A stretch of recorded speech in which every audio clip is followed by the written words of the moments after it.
আনন্দ গান উঠুক তবে বাজি, আনন্দই জীবনের সার কথা। তাই তো জীবন রাঙাতে আনন্দ সময় আমাদের আজকের আয়োজন। ঢালিউড প্রেক্ষাগৃহে মুক্তি পেয়েছে দুটি ভিন্ন ধারার সিনেমা। সাদেক সিদ্দিকীর ডাইরেক্ট অ্যাটাক ও রিপন নাগের সাত ভাই চম্পা আদি পর্ব 1 and 2। দীর্ঘদিন পর আড়াল ভেঙে ডাইরেক্ট অ্যাটাকের মধ্য দিয়ে বড় পর্দায় ফিরলেন চিত্রনায়িকা পপি। অন্যদিকে দর্শককে ভিন্ন আবহে আনন্দে ভাসাতে মুক্তি পেয়েছে লোককথা ও ফ্যান্টাসি নির্ভর সাত ভাই চম্পা। বিস্তারিত ফারদিন মাজহারের রিপোর্টে। কারো মাথায় সোনার মুকুট, কারো মুখে লোহার মুকুট। ওকে মারা যাবে না। দেশের প্রেক্ষাগৃহে শুক্রবার মুক্তি পেল দুই ভিন্ন ধারার সিনেমা, অ্যাকশন আর লোককথা। একদিকে সাদেক সিদ্দিকীর ডাইরেক্ট অ্যাটাক, অন্যদিকে রিপন নাগের সাত ভাই চম্পা আদি পার্ট 1 and 2। 7 বছরের অপেক্ষার পর বড় পর্দায় এসেছে রূপকথা নির্ভর সিনেমা সাত ভাই চম্পা। কোটি টাকার পৌরাণিক সেটে প্রায় 2 শতাধিক শিল্পীর অংশগ্রহণে 52টি লোকেশনে চিত্রায়িত হয়েছে সিনেমাটি। মুনমুন আহমেদ, আহমেদ শরীফ, নওশাবা সহ এক ঝাঁক তারকা অভিনয় করেছেন সিনেমাটিতে। আমার মনে হচ্ছিল আমি সীমাহীন, কুল কিনারাহীন এক সাগরে ডুবে যাওয়া জাহাজের নাবিক। অন্যদিকে দীর্ঘ বিরতির পর চিত্রনায়িকা পপির পর্দায় ফেরা। 2019 সালে সর্বশেষ দি ডিরেক্টরে দেখা গিয়েছিল তাকে। এবার পুলিশ কর্মকর্তার চরিত্রে নতুন রূপে ফিরেছেন তিনি। মাদক ও দুর্নীতিকে উপজীব্য করে অ্যাকশনধর্মী বাণিজ্যিক ঘরানার এই সিনেমায় পপির সঙ্গে রয়েছেন আমিন খান, ইমন, শিরিন শিলা সহ অনেকে। 30টি প্রেক্ষাগৃহে মুক্তি পেয়েছে সিনেমাটি। হারিয়ে যাওয়া এক গল্পরাজ্য জীবন্ত রূপে পর্দায় খুঁজে নিতে আর দেশের অ্যাকশন ঘরানার সিনেমায় ঢালিউডের নতুন দিগন্ত উন্মোচন হবে বলেই মনে করেন সিনেপ্রেমীরা। ফারদিন মাজহার, সময় সংবাদ, ঢাকা।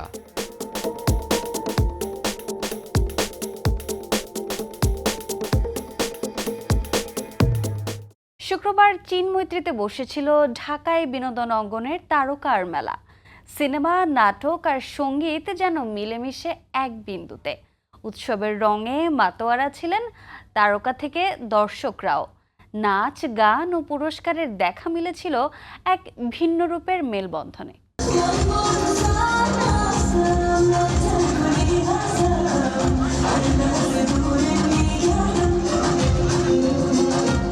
ঝলমলে আলো, ক্যামেরার ফ্ল্যাশ আর গ্ল্যামারে ভরা লাল গালিচা, এ যেন সিনেমার দৃশ্যপট। রাজধানীতে অনুষ্ঠিত হলো তারকাদের সম্মাননা অনুষ্ঠান, 24তম সিজিএফবি পারফরমেন্স অ্যাওয়ার্ড। সিনেমার তারকা থেকে শুরু করে জনপ্রিয় গায়ক গায়িকা, নাট্যকার, পরিচালক সবাই হাজির হয়েছিলেন শ্রেষ্ঠত্বের স্বীকৃতি নিতে।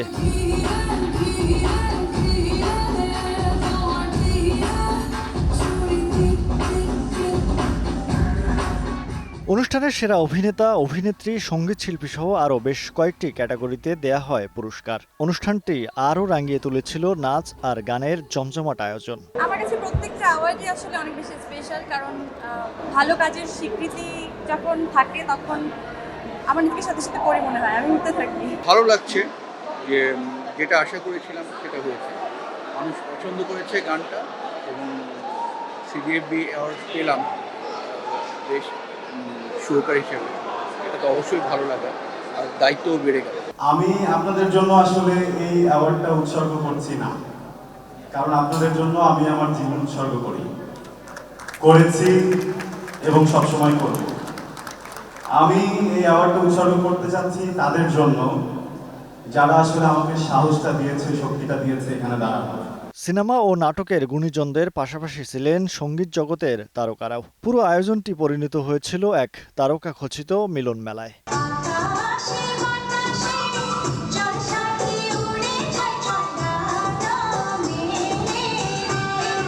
মহিব আল হাসান, সময় সংবাদ, ঢাকা।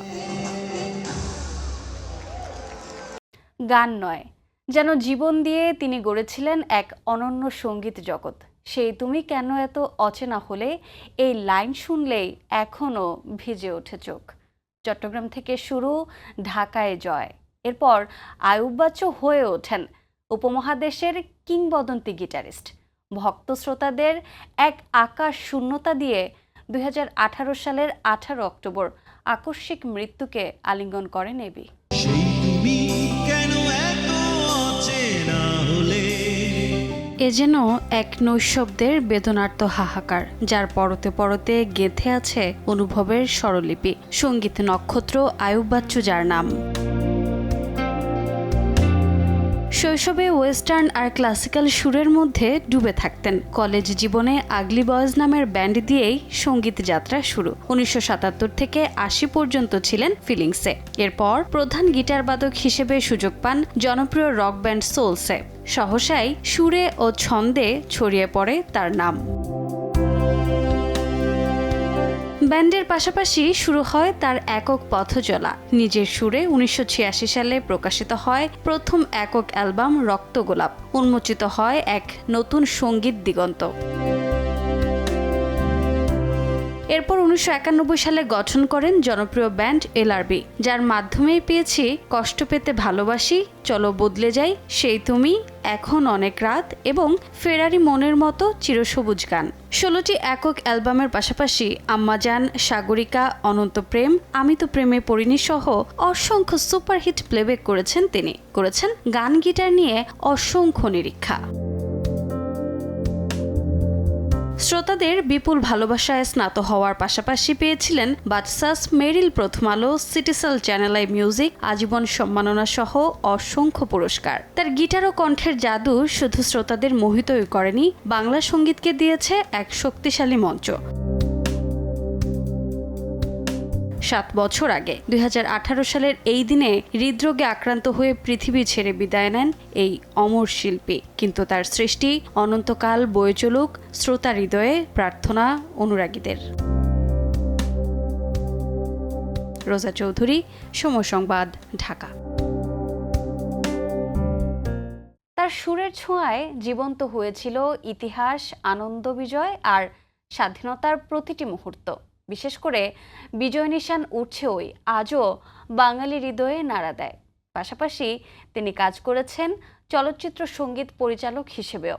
তাকে নিয়ে শ্রদ্ধার আয়োজন সাজিয়েছেন আলিশা ইসলাম।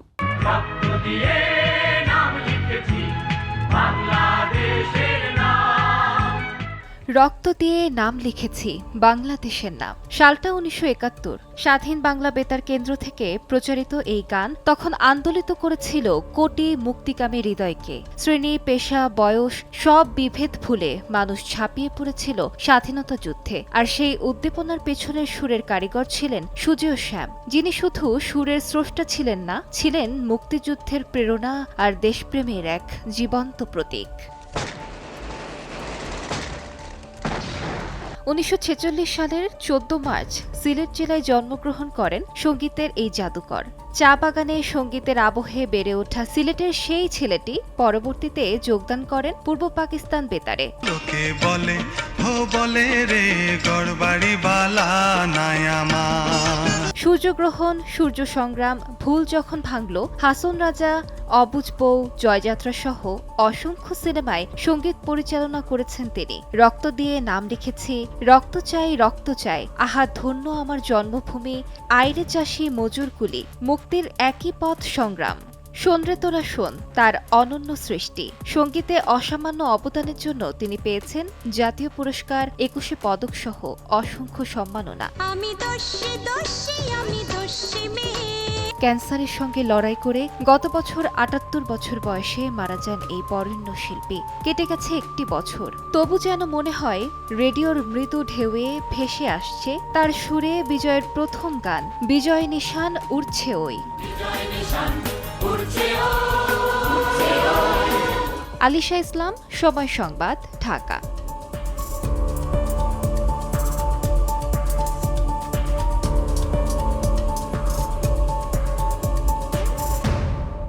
এই ছিল আনন্দ সময়ের আমাদের আজকের আয়োজন। সঙ্গে থাকুন সময়।